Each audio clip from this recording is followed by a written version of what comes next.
Hey guys, in this video, I'm going to show you how you can download your voice messages on Messenger. As you already know, Facebook doesn't allow downloading voice messages either on Android, iOS or on Windows.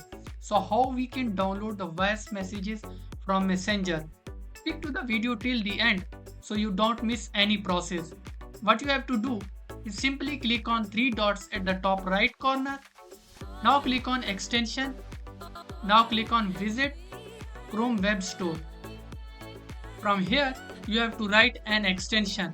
Here is the name of the extension. Let me just copy it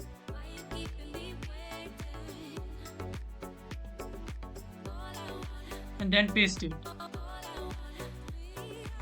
Here it is at the top of the result. Click on it. Now click on Add to Chrome.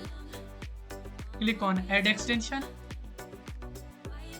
After installing, simply pin the extension.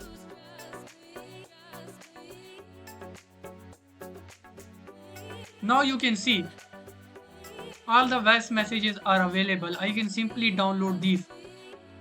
So that's it for today. If you have found this video informative, please don't forget to like, share and subscribe to our channel for more informative videos. Until next time, goodbye.